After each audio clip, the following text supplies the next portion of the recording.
Bon, bah, je propose qu'on démarre ce webinaire sur le télétravail, essentiellement consacré au retour d'expérience, hein, puisque en fait, le premier anniversaire de cette situation extraordinaire que l'on vit tous au niveau planétaire. Alors, avec nous, il y a Paola Fabiani de Wacom, Stéphane Ben Simon de Wojo et Séverine Delebarre de In Vivo.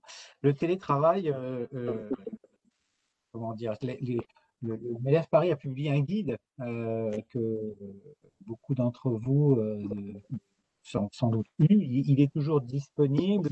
Il peut être téléchargé sur le site internet du MEDEF Paris et du MEDEF Île-de-France aussi, puisque ce webinaire, on l'organise avec la participation et le concours du MEDEF Île-de-France et à tous nos collègues de la région et aussi des territoires de la région parisienne. On voulait faire un retour sur le télétravail, retour d'expérience. On a mené un petit sondage avec nos adhérents il y a quelques semaines et en gros, le sondage disait bah, il y a 60% des entreprises qui disent oh, bah, le télétravail, on s'en est accommodé, ça va, c'est plutôt pas mal. Grosso modo, grosse maille, on y voit des avantages. Et la question, c'est évidemment les 40% qui restent qui eux disent bah, le télétravail, ça va pas du tout, quoi. C'est une catastrophe, c'est pas bien, pour tout un tas de raisons. Alors, ce qu'on va essayer de faire, c'est vraiment de se focaliser sur justement toutes les pistes d'amélioration qui peuvent rendre la vie plus facile en télétravail, tout ce qu'on a appris qui peut permettre de manière très concrète en termes de solutions, qu'est-ce qu'on peut apporter comme idée, comme suggestion, voilà. Je vais commencer par donner la parole à Paola Fabiani. Paola, elle est PDG de Wisecom. Wisecom, c'est une entreprise qui, par nature, fait un travail qui est distanciel, hein, puisque c'est un centre d'appel. Paola, tes centres d'appel, eux, ils ont la caractéristique d'être situés à Paris et pas à l'autre bout du monde. Alors, comment tu as abordé cette question du télétravail dans cette activité qui est vraiment très particulière?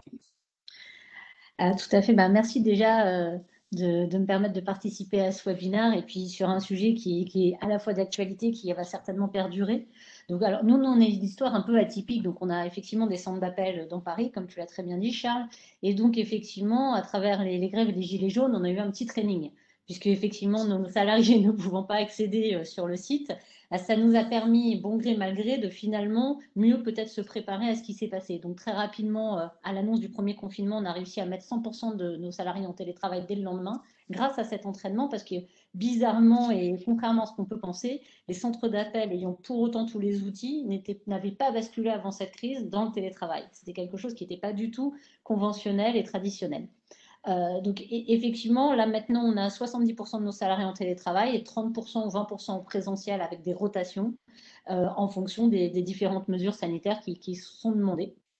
Pour moi, le Covid, à la crise, c'est avant tout plutôt un accélérateur qu'un game changer et c'est surtout un vrai crash test et le télétravail justement en est des valeurs et la fameuse valeur et culture des entreprises. Parce que finalement, du jour au lendemain, de mettre tous ces salariés à distance, bah, c'est un peu quelque chose auquel on n'était absolument pas prêt et on essaye d'y arriver progressivement. Alors, rapidement, pour brosser quelques constats, sur la partie management, ce qui est un peu le focus, qui est un des focus, bah, finalement, on n'avait jamais appris à nos managers à manager à distance. Et ces managers, du jour au lendemain, on leur demande, on leur a demandé, on leur demande, dans une culture très latine, hein, parce qu'il ne faut pas oublier qu'on est français, donc latin, donc avec une très forte culture du non-verbal, bah, on leur a demandé de trouver le bon média, la bonne méthode, et puis en même temps de maintenir les performances, et puis pas se focuser uniquement, parce que c'est le risque sur le quantitatif, et essayer de créer tout de même une culture d'entreprise, un esprit d'équipe. Et voilà, donc le premier problème majeur, nous, qu'on a ressenti, ça a été finalement ce sentiment d'impuissance de nos managers intermédiaires, sur qui tout repose très très vite, et à qui on demande beaucoup de choses, et pour lesquels ils n'ont pas forcément eu les best practices. Là, nous, on a mis en place des solutions suivantes qu'on continue à développer, bah, avant tout de les soutenir. En fait, ça paraît très, très basique, mais pour autant, c'est pas forcément inné, c'est-à-dire prendre conscience que tout repose sur eux, prendre conscience qu'ils ne sont pas forcément armés pour, et leur permettre à travers, au-delà des échanges classiques, je dirais de manager à manager, de créer des moments de partage où ils peuvent faire part de leurs ressentis et de leurs difficultés. C'est quelque chose qui paraît évident, mais finalement qui n'est pas toujours mis en place et souvent même pas auquel on ne pense pas. Et ça leur permet quelque part d'avoir un peu une bouffée d'oxygène.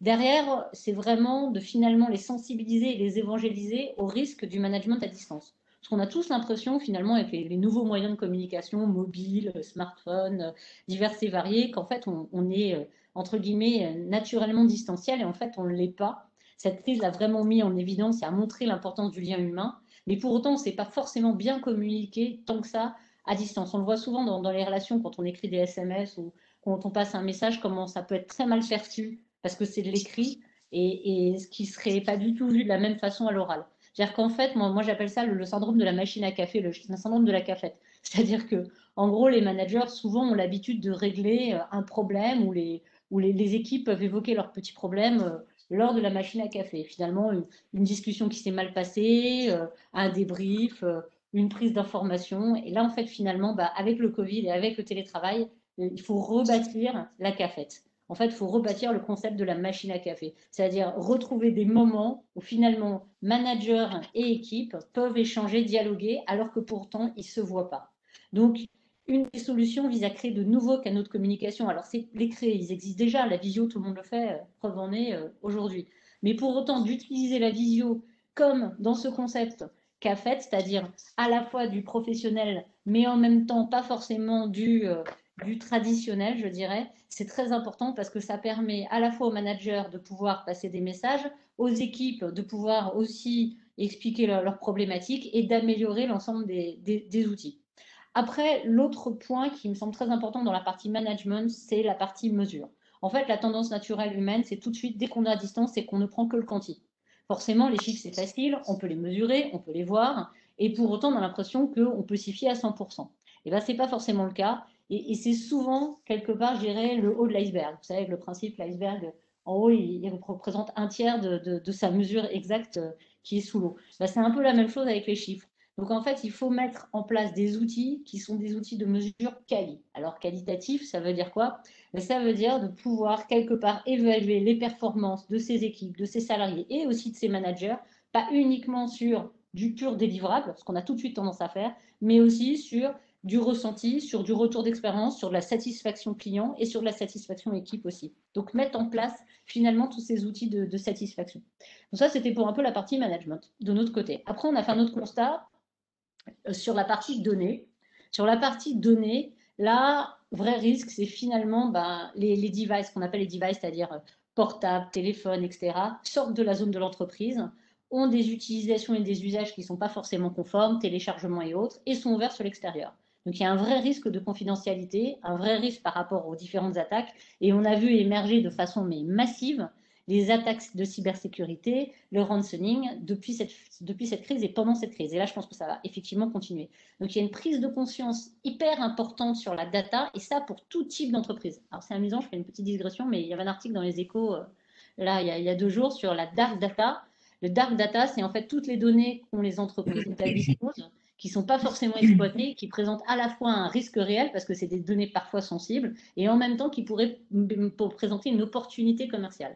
Finalement, Mhm. cette crise, elle a fait émerger le risque à la, finalement de l'hébergement de la data, du traitement de la data et des différentes attaques, et la cybersécurité est devenue majeure. Donc moi, le deuxième point que nous, on a renforcé de façon très importante, très concrètement, c'est l'usage d'abord des différents ordinateurs et autres, en sensibilisant finalement nos salariés et nos équipes, parce que finalement, les salariés, ils ouvrent un mail avec une pièce jointe d'une personne inconnue, ils n'ont pas forcément le réflexe de dire qu'en fait c'est un spyware, et ça veut dire que derrière il peut y avoir une attaque et donc un ransoming très classique, et ça touche toutes les entreprises, TPE, PME, TI et grands comptes.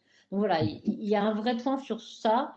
Et puis le troisième constat que nous on a fait, le troisième point qu'on a mis en place, c'est évidemment la partie organisationnelle et sociale dont on parle beaucoup, c'est-à-dire les risques évidemment psychologiques. Et ça, on Mhm. l'a vu et on le voit.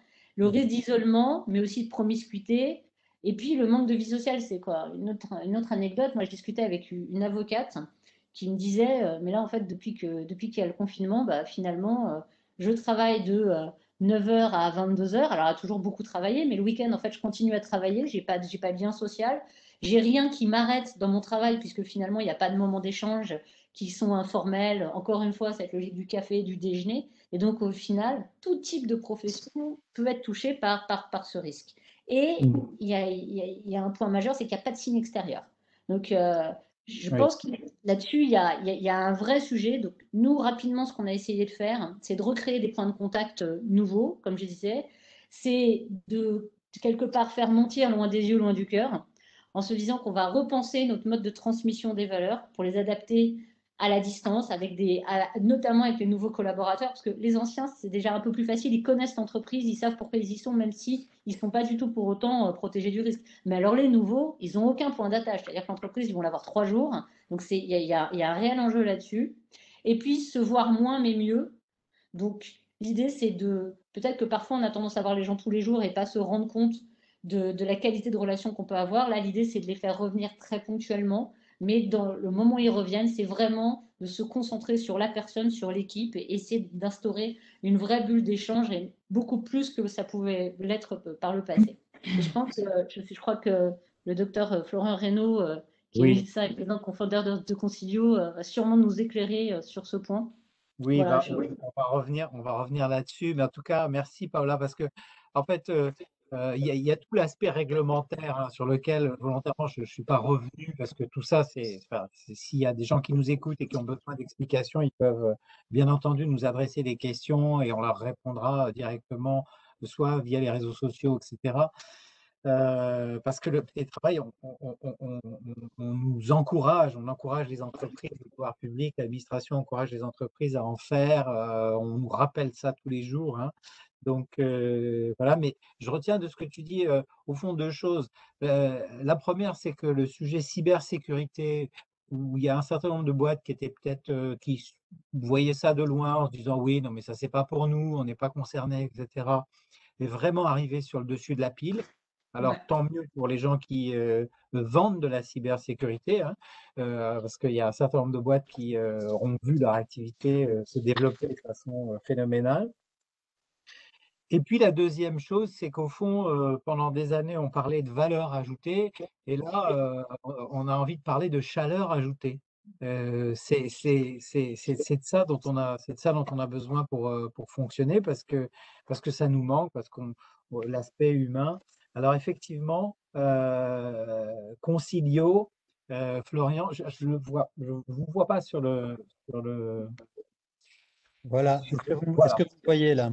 Et ben voilà, je vous vois. Florent Reynaud, merci d'être avec nous. Donc, alors, vous avez une activité qui est distancielle pour le compte, hein, puisque vos clients et les utilisateurs de votre service s'adressent à vous au travers une interface web. Néanmoins, qu'est-ce que vous pouvez, quel éclairage vous apportez sur ces questions justement de bien-être, de bien-être au travail et de santé? Écoutez, moi, je trouve que la période qu'on vient de vivre, évidemment, a été compliquée à beaucoup d'aspects, vraiment passionnante à d'autres, parce que je pense qu'elle va vraiment montrer il va y avoir une accélération de tendances de fond très, très, très, très lourdes. Moi, de ce que j'entends là, j'ai deux questions en fait. La première, c'est justement l'effet du télétravail sur la santé. Et la seconde, qui va un petit peu au-delà de la crise sanitaire qu'on vit actuellement, c'est quel va être le rôle peut-être plus globalement des entreprises dans la santé de leurs collaborateurs. Euh, sur la première partie, si vous voulez, on entend partout en ce moment qu'il y a une explosion des risques psychologiques qui sont liés justement à la crise sanitaire et plus particulièrement au télétravail. J'ai entendu certaines sources qui citent, qui n'hésitent pas à parler de 10, 20, 30% même des salariés qui sont affectés. Et ce que je trouve intéressant, c'est quand je regarde en fait quel est le taux d'usage aujourd'hui des plateformes d'écoute dédiées à ces choses-là, où on était sur des taux d'usage inférieurs à 1 pour 1000 avant la crise et qui aujourd'hui restent vraiment à des années-lumière en fait de ce qu'on entend les salariés déclarer. Et le petit retour d'expérience que je peux vous faire, c'est que chez nous, donc, comme vous le disiez, Charles, effectivement, chez Concilio, on est une plateforme d'accompagnement qui propose un ensemble de services complètement intégrés qui vont de la téléconsultation, la recommandation de médecins, etc. Et très souvent, nous, l'entrée dans nos services, elle passe par une téléconsultation avec un médecin généraliste, hein, même s'il y a évidemment aussi des psychologues et des psychiatres spécialisés qui sont disponibles sur la plateforme.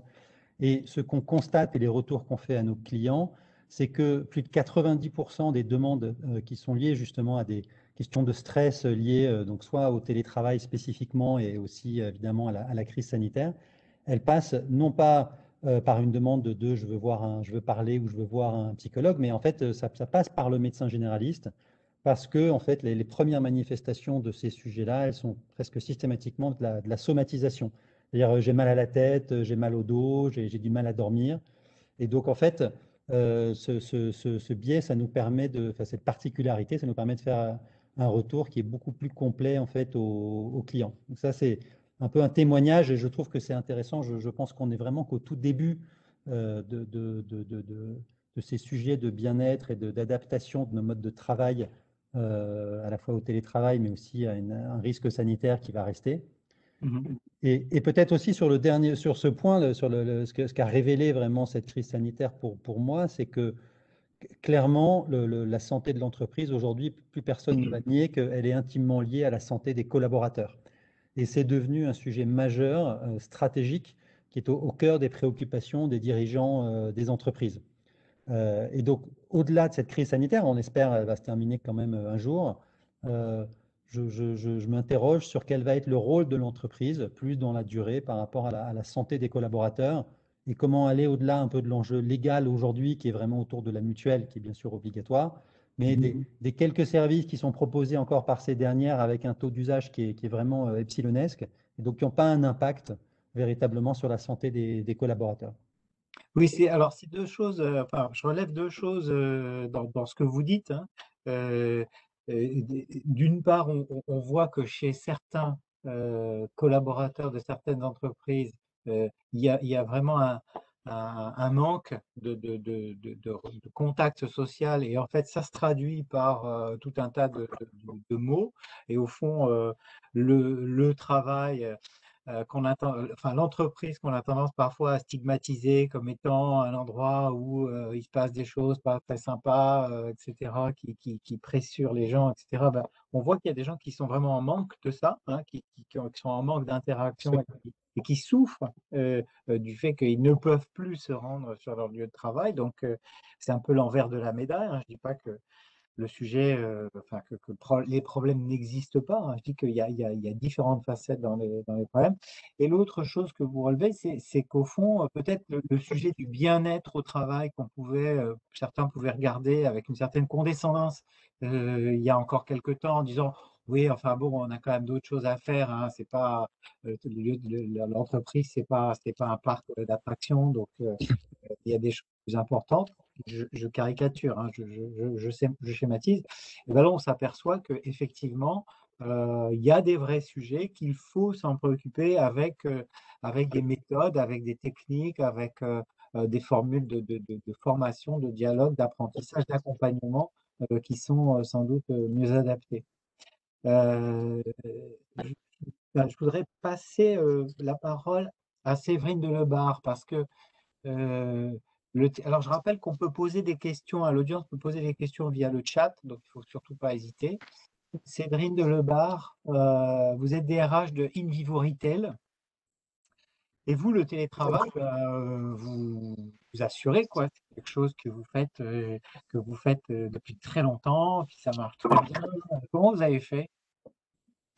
Alors, bonjour à tous. Alors, Bonjour. sur le groupe InVivo, déjà peut-être vous dire un peu qui on est, parce que ça Oui, permettra de oui, donner c'est un petit peu de important sens de vous aussi, situer. voilà, Absolument, à, ce- absolument. à mon propos. Alors, sur le groupe InVivo, en fait, aujourd'hui, ce qu'il faut savoir, c'est qu'on est une union de coopératives de second niveau, c'est-à-dire que nos adhérents, nos propriétaires et clients sont principalement les coopératives agricoles françaises. Donc, on a 192 coopératives agricoles qui adhèrent à notre union. Et vous le voyez avec des activités qui sont très différentes, puisque On va du monde de l'agriculture avec BioLine au monde du retail, de la jardinerie et de l'alimentaire avec InVivo Retail. Et on est après dans le monde du vin avec notamment la marque Cordy. Donc une activité qui est au service en fait de l'agriculture française. Et aujourd'hui, on regroupe 5800 collaborateurs et on est implanté dans 19 pays. Voilà, pour vous donner un peu un aperçu en tout cas de notre activité. Donc sur ce qu'on a fait en tout cas sur la partie télétravail, c'est que bien évidemment c'était déjà un socle pour nous, mais on est allé un petit peu plus loin et on a réfléchi notamment sur les nouvelles organisations du travail.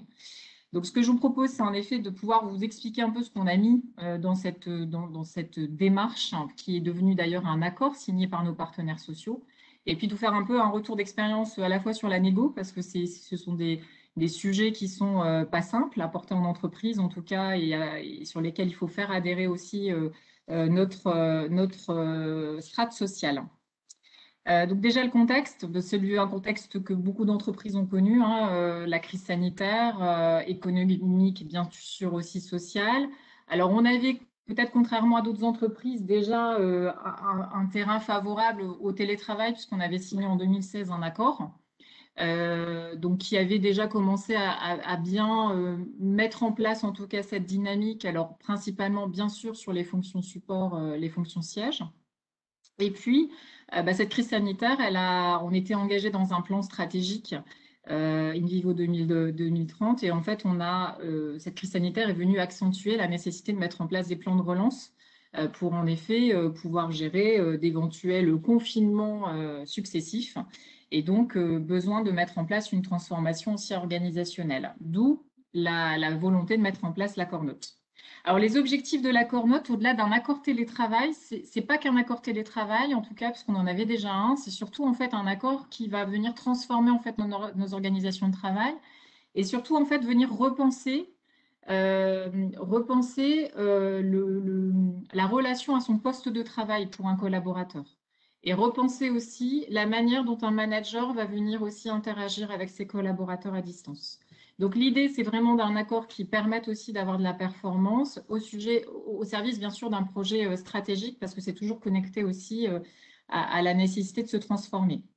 Donc ça s'est construit autour de plusieurs piliers, la volonté d'améliorer en tout cas le bien-être de nos collaborateurs et la qualité de vie au travail parce que le télétravail annexe au fait que c'est un outil bien utile aux entreprises pour travailler à distance. Ça renforce aussi cet équilibre vie privée, vie professionnelle qui est très cher en tout cas au sein de notre groupe. Accroître bien sûr la performance collective du groupe et je vais vous donner quelques éléments parce que c'est important aussi qu'on se dise clairement en termes de chiffrage quels sont les inputs financiers aussi qu'on a recherchés là-dedans. Bien sûr, un recours pour faciliter aussi les usages numériques qui n'étaient pas toujours. Alors, Teams, ce n'était pas un outil qui était très utilisé chez nous avant la crise sanitaire et c'est devenu l'outil de référence. Donc, ça a permis aussi de transformer nos usages. Et puis, le respect, bien sûr, aussi de la santé de nos collaborateurs. On en parlait, hein, c'est devenu un élément, la QVT est devenue un élément quand même central dans la gestion de cette crise. Alors, sur les enjeux stratégiques, ce qu'on a cherché à faire, c'est bien évidemment de répondre en fait à ce plan de transformation et ce plan de relance. Et en fait, on a engagé dans un plan de saving de 10 millions d'euros. Donc, c'est quand même assez significatif, hein, 10 millions d'euros par an, alors à effectif constant, bien évidemment, à travers en fait différentes actions. Premièrement, on a réorganisé en fait notre corporate et on a centralisé une partie de direction. Donc, bon, il s'agit de la DAF, de la DRH, de la DSI, hein, donc des fonctions assez classiques qu'on a mis dans une démarche de mutualisation. Ce qui fait que certaines fonctions aujourd'hui ont une casquette à la fois opérationnelle et corporate. Hein, c'est mon cas puisque je m'occupe aussi de la partie talent management du groupe. La mise en place de centres de compétences. Donc là, on s'est engagé dans la mise en place de CSP sur la dimension comptabilité paye notamment. Révision en effet de nos systèmes d'information pour converger et permettre de gagner en efficacité aussi sur le pilotage de nos activités. Le recentrage des achats où en effet on avait besoin aussi de pouvoir apporter un certain nombre d'inputs et d'économies sur ces sujets. Et puis le schéma directeur immobilier. Alors ça c'est important parce que c'est un élément qui qui vient impacter directement nos nouveaux modes d'organisation du travail, puisqu'avec la crise sanitaire, on a pris la direction générale du groupe a pris la direction de réduire en tout cas nos espaces de travail et de se mettre dans une dynamique de flex office, donc ce qui est venu aussi apporter un input très important aussi sur ces nouvelles organisations du travail. Si on vient maintenant sur l'accord, donc on a différents leviers qui ont été abordés dans le cadre de cette négociation. Donc, bien sûr, le levier du télétravail, puisqu'on avait un accord qui datait de 2016, mais avec une nécessité quand même de rebalayer un certain nombre d'éléments. Donc, on a généralisé sur tous nos sites parisiens le télétravail à 50-60%. Alors, ça veut dire que bien après cette crise, en tout cas, si on en sort un jour, l'idée, c'est de faire revenir en effet nos collaborateurs sur 50 à 60% de télétravail, puisque depuis un an, nos bureaux sont fermés. Nous sommes à 100% de télétravail depuis un an sur l'ensemble des fonctions, en tout cas sièges de notre groupe. La mise en place du double volontariat sur les sites de province. Donc, on a des sites administratifs aussi en province qui vont être exactement traités de la même façon, mais avec plutôt une base de volontariat. Et puis, bien sûr, des mécanismes de prise en charge pour soutenir en fait cette dynamique de télétravail, et je vous en parlerai juste après. La partie flex office, donc ça c'est sur les sites parisiens, la réduction de notre empreinte immobilière est venue directement apporter une réflexion sur le flex office, donc avec un travail assez fourni avec les managers pour pouvoir organiser des rotations des équipes et réfléchir en tout cas aussi à la nouvelle fonctionnalité de nos espaces, puisqu'en fait on a complètement repensé aussi l'architecture de nos espaces de travail pour venir abriter cette dynamique de flex office. On a aussi une brique sur les nouveaux modes de travail, donc là où on a apporté plus de souplesse aussi, à la fois aux collaborateurs, mais aussi aux managers dans la dynamique d'animation de leurs équipes, en permettant aussi un travail en journée décalée, un travail aussi sur les temps de pause où on est en effet complètement plus ouvert, en tout cas, sur la manière dont on perçoit aussi la relation au travail. L'organisation de réunions avec différents types de réunions, un peu, voilà, des formats de réunions qu'on ne connaissait pas forcément dans les activités tertiaires, de briefs, de réunions debout, où on essaie vraiment d'aller au cœur du sujet et d'apporter vraiment de la performance et de la dynamique, en tout cas dans la tenue des réunions qu'on fait. On essaie d'être dans des réunions vraiment beaucoup plus agiles, avec moins de temps en réunion, mais beaucoup plus efficaces. La partie nouvelles technologies, où là, on travaille encore dessus, puisqu'en fait, on est en train de fournir un certain nombre d'outils à nos managers et collaborateurs. Donc, on a renforcé le déploiement d'outils collaboratifs, alors, qui était déjà une dynamique chez nous, mais qui forcément a été renforcée avec la crise. Et puis, un sujet sur lequel on travaille en effet assidûment, qui est le bureau virtuel, qui va devenir en fait, on va dire justement, ce lieu de rencontre, ce lieu de communication et d'interaction des collaborateurs du groupe. Donc, ça, c'est un outil en tout cas qu'on est en train de développer et qui permettra en tout cas de renforcer aussi renforcer la communication. Et puis surtout, alors on l'a mis un peu en avant, c'est les nouvelles pratiques managériales, parce qu'en fait, tout ça n'est pas possible sans le fait de faire évoluer nos managers, et puisque le manager est central et la clé en fait de la réussite de ces nouvelles organisations du travail. Donc, on a bien évidemment mis en place et axé beaucoup l'accompagnement vis-à-vis de nos managers. Je reviendrai dessus après. Quand on revient sur la prise en charge, l'idée, c'était de vous donner un peu voilà, des chiffres. Donc, l'indemnité de télétravail, alors on a mis en place une indemnité selon les cycles en fait, qui sont choisis par les collaborateurs, en sachant qu'on est sur un point pivot à 50% de télétravail sur nos sites parisiens. Vous voyez là la grille d'indemnisation, en tout cas des montants qu'on verse au titre de ce télétravail. On a mis en place aussi une indemnité d'installation, puisque beaucoup de nos collaborateurs, pendant les premières semaines, vous avez peut-être vécu ça dans vos entreprises, ont travaillé sur la table de la cuisine ou sur voilà, un petit coin de table chez eux. Il était utile, si on voulait implémenter ces nouvelles organisations du travail, de pouvoir les outiller, de pouvoir leur permettre aussi d'avoir un bureau de qualité aussi chez eux. Donc ça a permis de pouvoir le faire. Et puis une indemnisation aussi des repas, puisque beaucoup de nos sites avaient en effet des restaurants interentreprises mis en place, plus en tout cas soit accessibles, soit ne peuvent plus y accéder, en tout cas depuis un an. Donc, on a mis en place des tickets restaurants pour leur permettre aussi de pouvoir se restaurer. Alors, les nouvelles pratiques de management, comme je vous disais, c'est un axe qui est principal et le point d'ancrage, en tout cas chez nous. On a renforcé beaucoup de processus RH en fait à distance. Alors, il y avait beaucoup de choses qui étaient déjà mises en place, mais on a aussi mis en place des nouvelles formations de e-learning, des plateformes aussi de formation en ligne pour leur permettre vraiment de pouvoir mieux gérer ces éléments. Et puis surtout, on a accompagné les managers, on a travaillé tout l'été pour mettre en place voilà, des règles des réunions à distance, comment être beaucoup plus efficace en réunion, comment aussi s'assurer que ces collaborateurs à distance se sentent bien et s'organisent en tout cas comme il le faut. Et puis surtout, on a mis aussi, parce qu'on a remarqué que le télétravail, c'était aussi pousser à outrance un rythme effréné pour nos collaborateurs parce que on n'a plus de temps de pause et on n'a plus quelque part cette logique qu'on a en présentiel où on va faire une pause, on va rencontrer et donc il était important de premièrement recréer la convivialité, maintenir l'engagement de nos collaborateurs et puis surtout leur redonner aussi une architecture de leur journée. Donc on a travaillé sur notamment un guide de bonne pratique des réunions en télétravail avec plein d'éléments. On a instauré chez nous, par exemple, la réunion de 50 minutes pour laisser des temps de pause entre les réunions.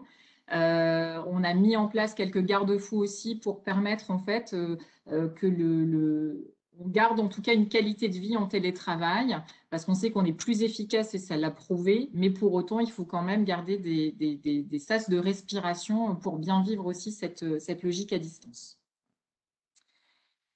Donc ça, vous voyez, ce sont les visuels, le guide de bonne pratique, les 10 règles d'or. Donc ça, c'est des choses qu'on a notamment dans mon activité, le retail, développé et mis en avant et qu'on continue à animer puisqu'on a des groupes de salariés qui ont formé un comité de suivi du mode en travail hybride et qui continuent en fait à alimenter ces documents et qui continuent en fait à faire vivre cette dynamique pour la faire en tout cas évoluer dans le temps.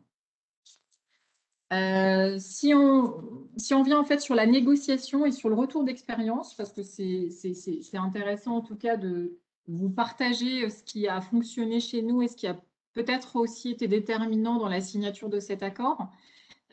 Premièrement, c'est qu'on a eu une démarche très participative auprès des collaborateurs. Donc, dans le cadre de cette démarche de négociation, on a mis en place 2 enquêtes auprès des collaborateurs du groupe pour justement avoir aussi la température du terrain, savoir comment ils vivaient aussi leur période 100% télétravail, quels étaient leurs manques.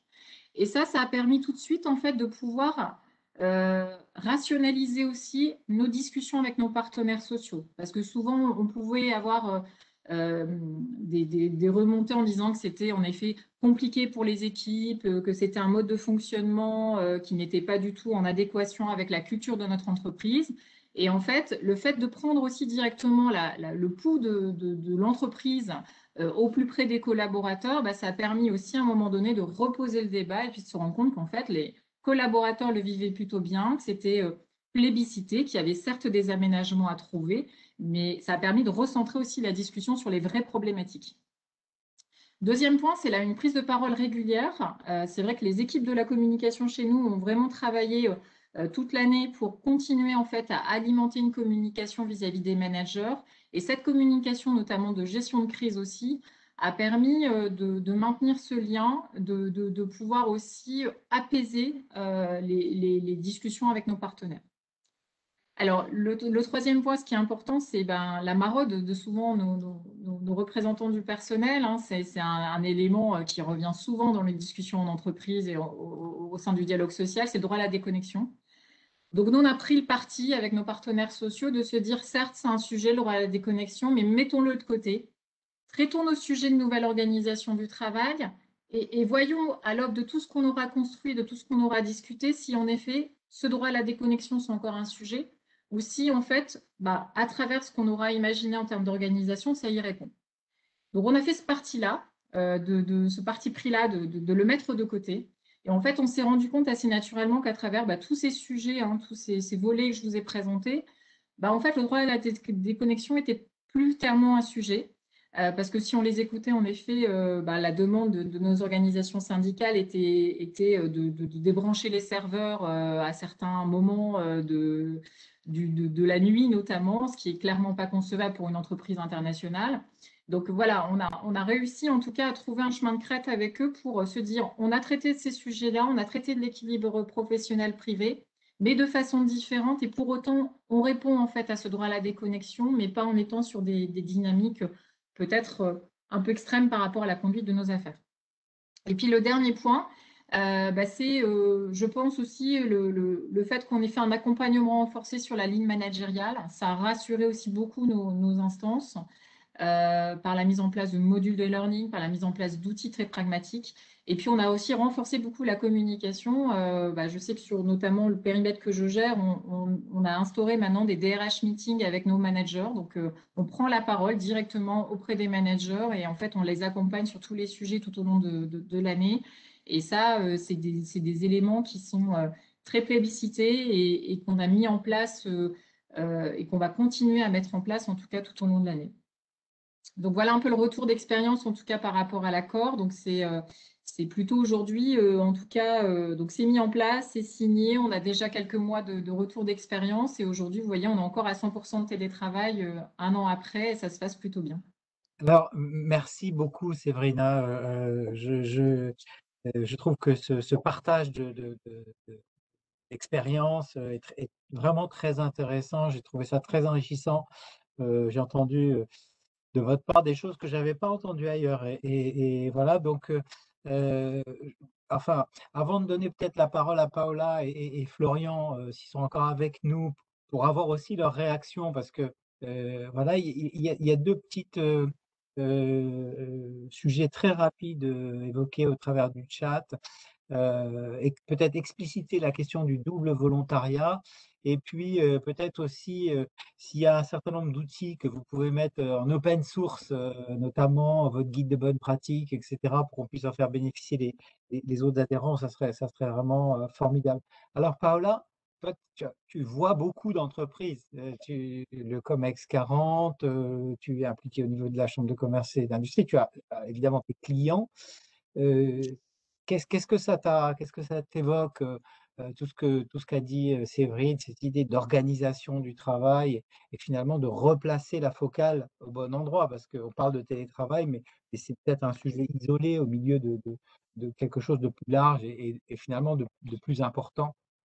Alors, tout à fait, quoi, je rejoins. Alors déjà, merci beaucoup, Séverine, parce que je trouve que c'était très enrichissant et très 360, je dirais, parce que ça prenait l'ensemble du dispositif. Et c'est un peu la difficulté avec le télétravail, c'est qu'on n'est pas que sur un sujet, on est sur un ensemble de sujets. Euh, Après, effectivement, quoi, nous, notre vision, et notamment, c'est une des réflexions qu'on mène dans le cadre du COMEX 40. Alors, peut-être en deux mots, le COMEX 40, c'est un regroupe, une organisation rattachée directement à la présidence du MEDEF national et qui a pour but, donc qui représente les moins de 40 et qui a pour but de réfléchir aux enjeux sociaux et sociétaux qui impactent aujourd'hui ou demain nos entreprises. Donc on a été créé 8 mois avant le Covid, donc on était en pleine réflexion et on a notamment un sujet sur ce que nous on appelle le flex working, c'est-à-dire que finalement, et là je rejoins totalement Séverine, c'est que finalement il n'y a pas un seul usage du travail. Demain, on sera projeté, si on ne l'est pas déjà aujourd'hui, parce que les contraintes sanitaires faisant, il y a plusieurs usages du travail, plusieurs nouveaux modes de travail qui vont émerger, des modes qui vont composer à la fois le télétravail, à la fois le présentiel, mais on peut aussi imaginer par exemple que demain, les salariés ne souhaitent pas forcément, pour des raisons à la fois de temps de transport, de temps de trajet, en même temps écologique et de mobilité, se déplacer sur leur entreprise s'ils peuvent le faire, mais pour autant ils souhaitent sortir de chez eux pour d'autres raisons familiales et contextuelles. C'est par exemple une modalité du flex working qui est très développée et par exemple sur lesquelles notamment des grands noms de l'hôtellerie réfléchissent pour se dire comment finalement mettre à disposition des bureaux d'une autre façon. Ça peut être du troc inter-entreprise aussi. Donc je pense que la question du télétravail, je suis totalement d'accord, c'est qu'un petit focus de la question globale. Je pense que nous, chefs d'entreprise, et pour voir beaucoup d'entreprises, effectivement, de tout domaine et réfléchir avec des maturités diverses et variées, parce que j'étais hier avec des constructeurs automobiles qui ont une autre vision, quoi, voilà.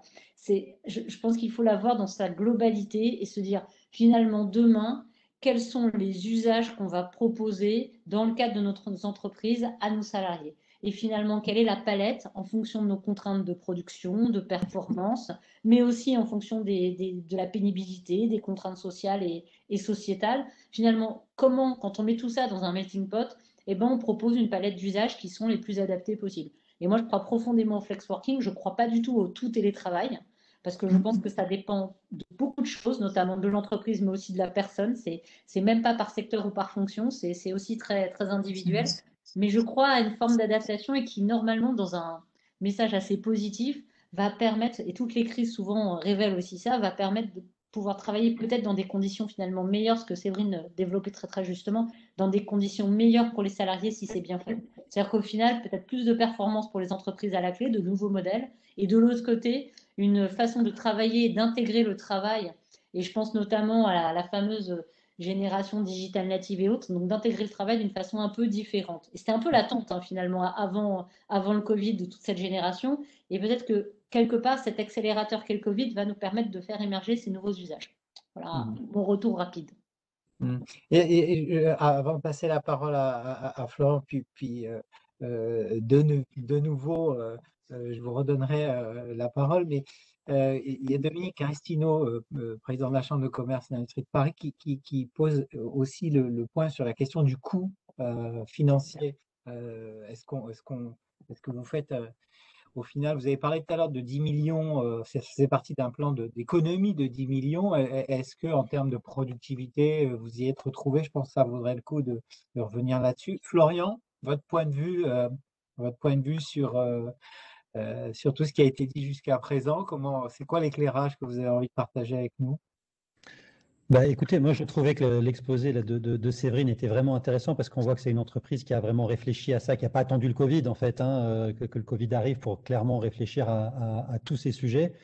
Ça me fait de rebondir aussi sur ce que vous avez dit tout à l'heure, Charles, en parlant disant que voilà, le bien-être, c'était quelque chose que les gens regardaient d'un œil un petit peu amusé peut-être avant tout ça.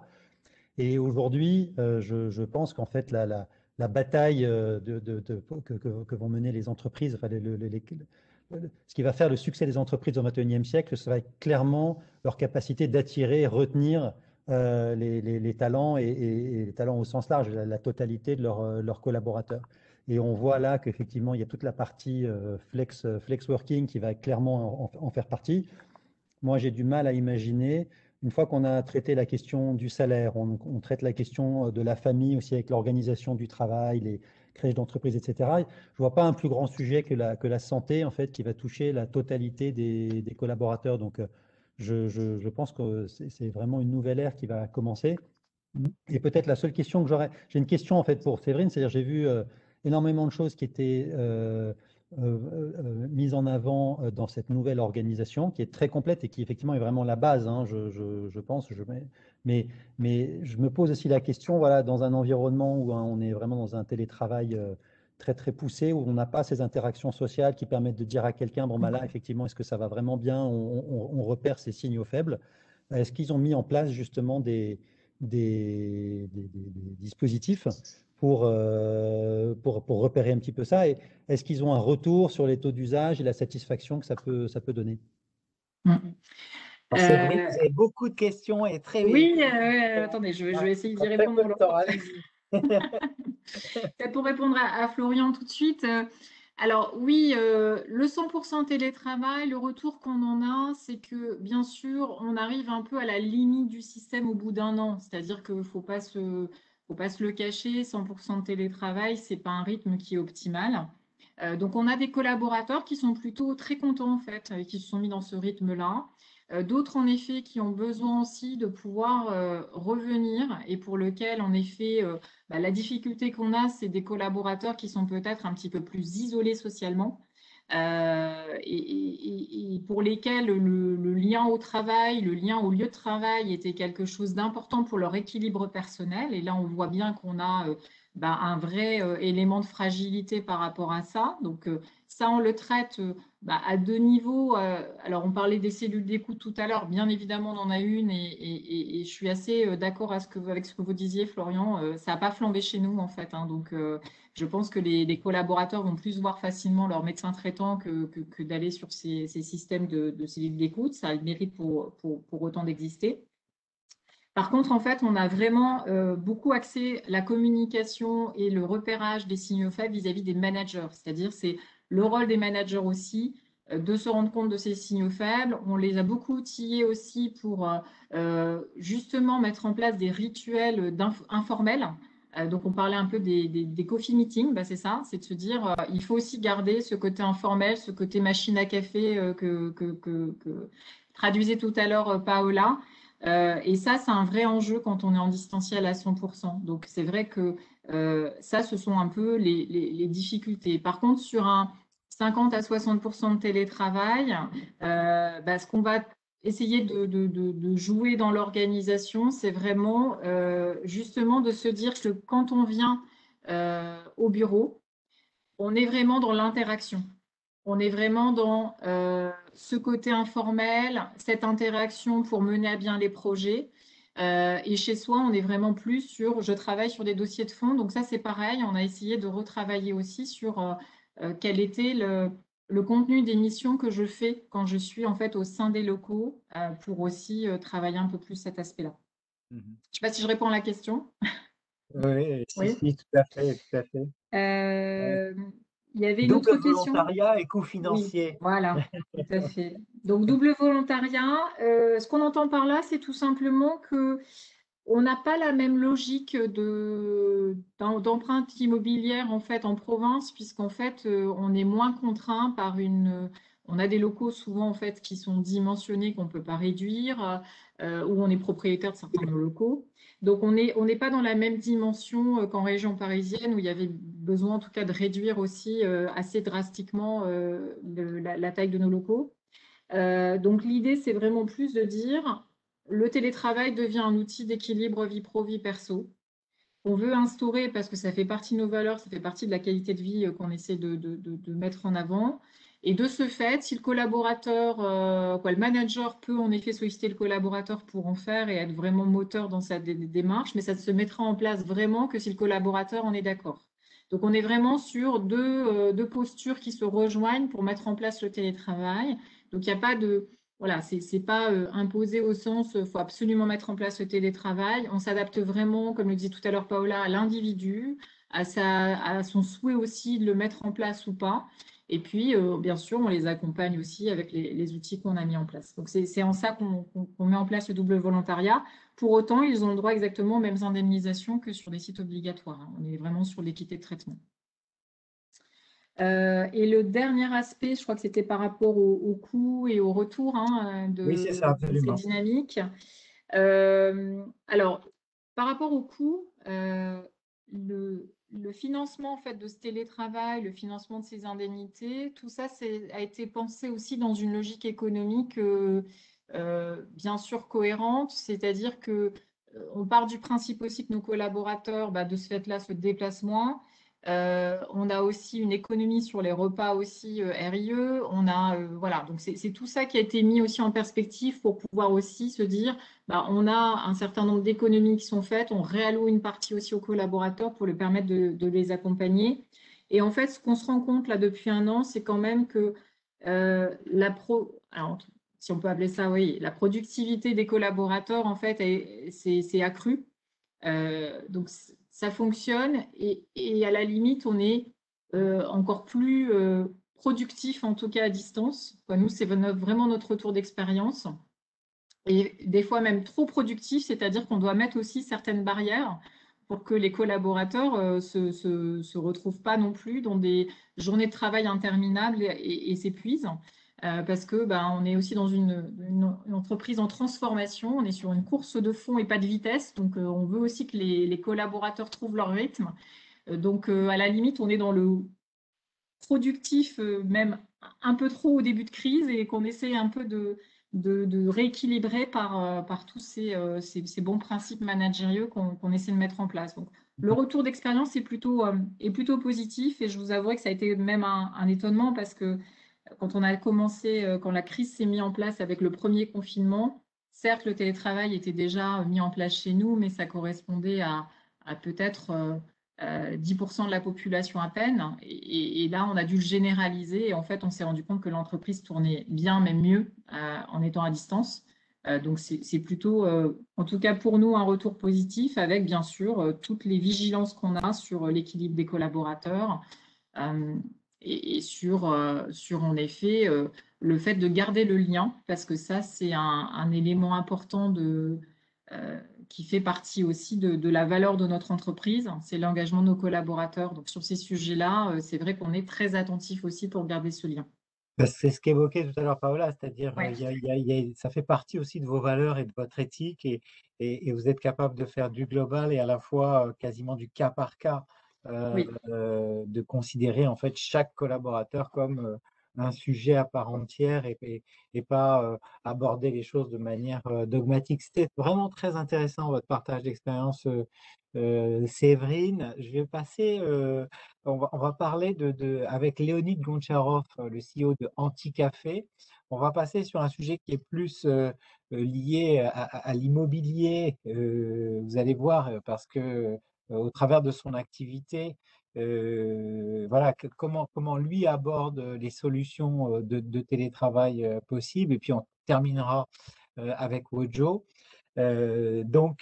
Stéphane Ben-Simon, on est en train, au niveau du MEDEF Paris, on a adressé à nos adhérents un petit questionnaire sur les questions qui sont liées à l'immobilier. On essaie d'étudier ce sujet, de comprendre comment, au niveau des différentes boîtes parisiennes, comment cette histoire de télétravail a transformé leur vision et leurs approches immobilières. Donc, merci à tous ceux qui ont reçu ou qui vont recevoir ce questionnaire d'y répondre. Léonide, je ne sais pas si tu es avec nous. Si, si. Si tu es là, bah, parfait. Bah, écoute, comment tu abordes la question des solutions de télétravail?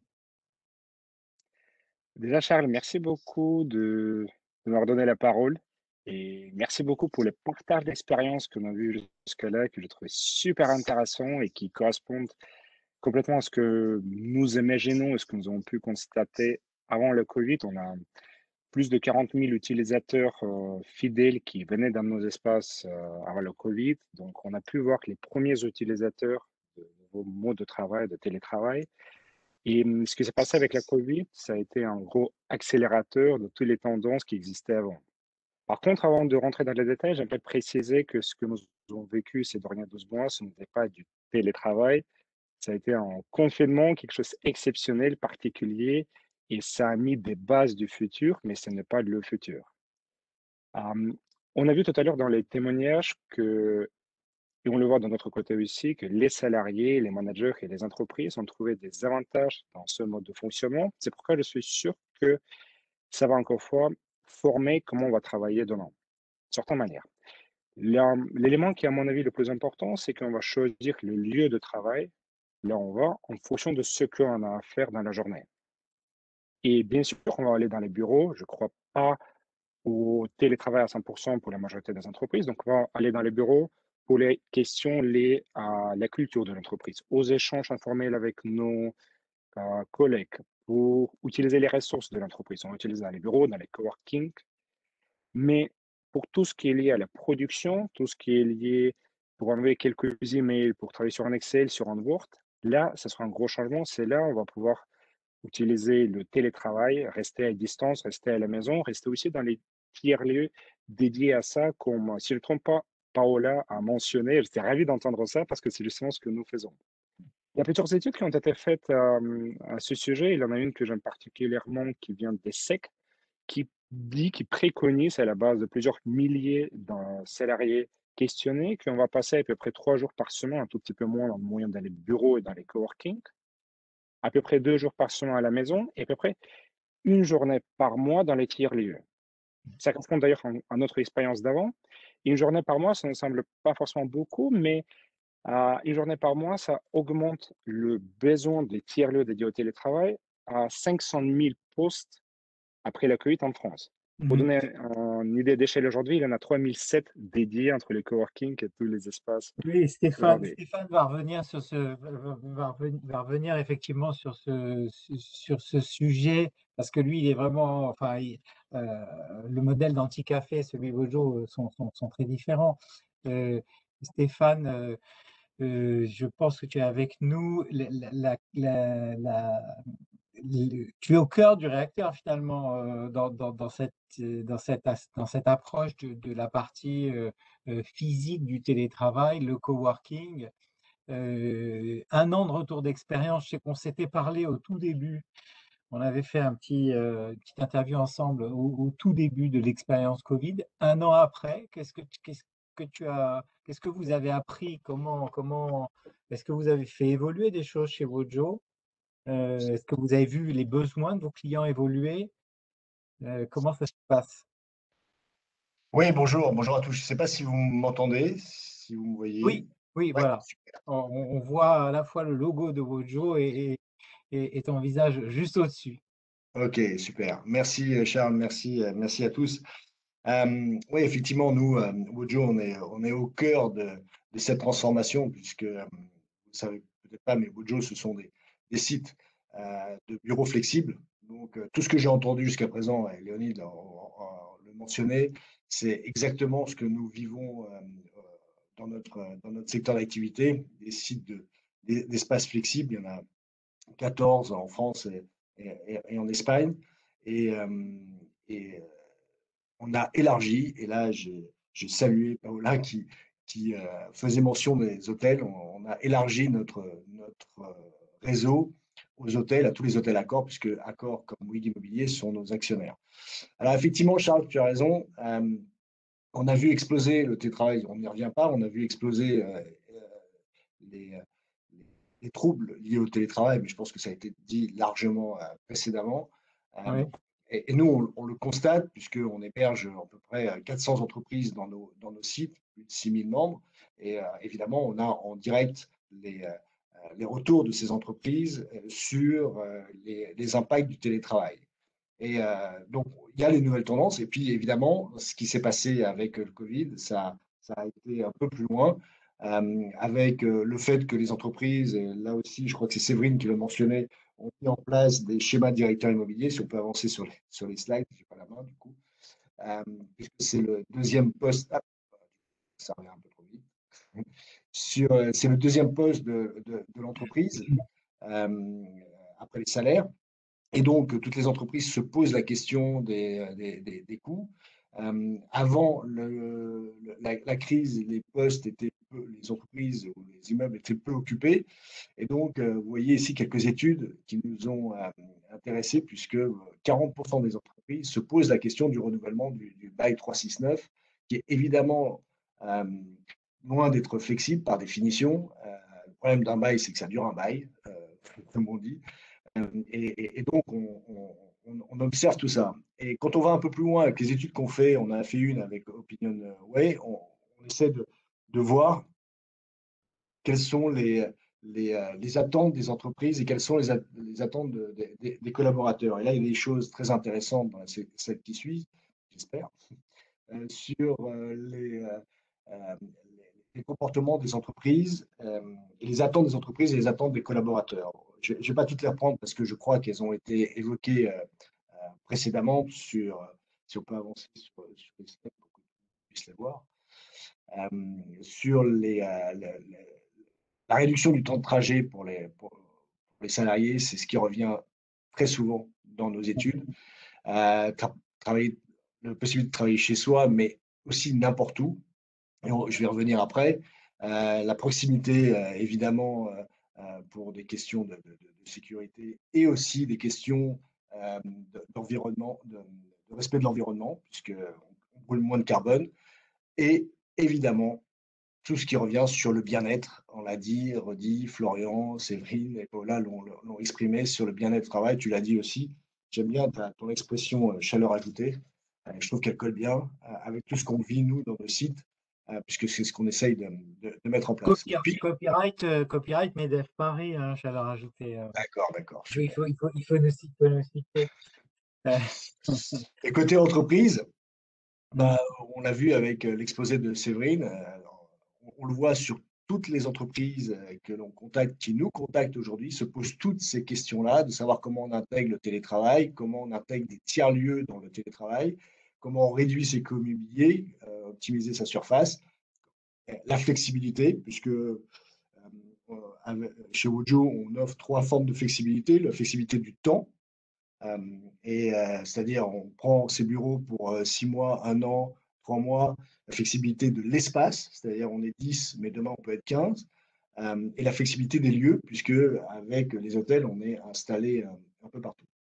Donc voilà. Et puis les entreprises, et ça c'est une très bonne nouvelle, en profitent pour intégrer tous les enjeux RSE à cette situation. C'est-à-dire que c'est un bon prétexte pour remettre les choses à plat ou pour relancer tous les sujets de RSE que l'on peut observer. On voit que ça accélère en fait, comme dit le slide, les différentes transformations. Donc ça, Exactement. Donc, on répond aux questions que beaucoup d'entre vous se posent sur c'est comment améliorer la productivité sur les slides qui suivent. On va les passer vite parce que je crois qu'on les a déjà parlé. Comment lutter contre abordé, oui. C'est les grandes questions en fait que tout le monde se pose. L'isolement, la productivité, bien sûr. l'isolement, la productivité. Ensuite, évidemment, le sujet de faire revenir les équipes au bureau. Et là, on le voit dans nos sites, le fait d'avoir quand même de la vie, de pouvoir rencontrer, de sociabiliser, ça attire forcément les entreprises pour s'installer chez nous, où il y a plusieurs entreprises dans un même lieu. Et puis, évidemment, côté pur économique, comment réduire ses coûts et ses espaces sous-occupés, comme je le disais. Donc, on est dans un vrai nouveau paradigme avec cette espèce d'explosion des lieux. On est passé du ce qu'on appelle le Work from Office, WFO. Ensuite, on est passé du Work from Home. Et puis, maintenant, on est dans le Work from Anywhere. Et c'est là où des offres de tiers-lieux et de coworking ou de bureaux flexibles interviennent avec l'expérience qu'on vit chez nous. Donc, ce Work from Anywhere, on le voit bien avec les espaces, on le voit aussi avec toutes les formules qu'on peut vivre aujourd'hui, toutes les demandes qu'on a des entreprises en disant aidez-moi à construire la partie émergée de l'iceberg, c'est-à-dire la partie bureau, celle qui en fait ne peut pas exister s'il n'y a pas toutes les remises en cause qu'a expliqué Séverine, c'est-à-dire le management, la mise en place d'accords sociaux, la remise en cause d'un certain nombre de sujets sur le bien-être. Et au-delà de ça, tout le monde se repose la question de comment je travaille avec un siège pour les grandes entreprises, mais également pour les PME, avec des sites régionaux, avec éventuellement des sites satellites. Donc, de remettre tout ça en place. Et on est en capacité aujourd'hui d'y répondre et en même temps de répondre à ce sujet où ça se trouve, partout en France, avec un maillage très, très fort sur Paris. Donc, on a aujourd'hui, on observe en tout cas dans les entreprises et chez les collaborateurs ce besoin absolu d'intégrer ce nouveau paradigme. C'est plus une option. Le télétravail est maintenant ancré dans les gènes de chacun. Donc, même si ça pose un certain nombre de sujets, il va falloir pour les entreprises trouver des solutions, sans doute des solutions de tiers-lieux, de remise en cause aussi de leur bureau, de se reposer des questions sur leurs baux traditionnels qui sont un peu flexibles et de trouver ces lieux qui continuent à attirer et à retenir les talents et à jouer de la socialisation, évidemment, et partout en France. Donc ça, c'est une expérience que nous vivons. Et j'avoue que le fait d'avoir intégré dans tous les hôtels une offre de bureaux à proximité de toute entreprise, puisque avec tous les hôtels Accor, de Ibis jusqu'à Novotel Mercure, Pullman, ça fait pas loin de 500 hôtels en France et 5000 dans le monde qui sont en capacité aujourd'hui d'installer des bureaux à la journée ou pour une longue période. Et ça change tout. Et les premières expériences sont extrêmement intéressantes. Très bon feedback des entreprises qui se sont installées à l'hôtel. Après tout, quoi de mieux que de s'installer Pendant des années, les entreprises ont essayé de faire entrer l'hospitalité au sein de leur accueil, avec des événements, avec de la restauration, avec un accueil spécifique. Et ben là, on a fait un peu le contraire, on a fait rentrer les entreprises dans les hôtels. Bon, Et c'est une là, expérience très intéressante. on fera peut-être un sujet là-dessus quand le retour d'expérience aura été approfondi. On a un petit peu dépassé, pardon, à tous ceux qui se sont connectés. Merci beaucoup à tous les participants, Stéphane, Léonide, Florian, Séverine et Paola. Si je voudrais dire à toutes les personnes qui ont participé, qui ont écouté ce webinaire, que évidemment tous les participants sont à votre disposition pour répondre à des questions plus précises. Vous pouvez nous joindre via, par exemple, le compte Twitter du MEDEF Paris ou les différents réseaux sociaux du MEDEF Île-de-France. Voilà. On va essayer de mettre aussi en ligne des informations qui seront un peu rassemblées au travers d'interventions des différents intervenants.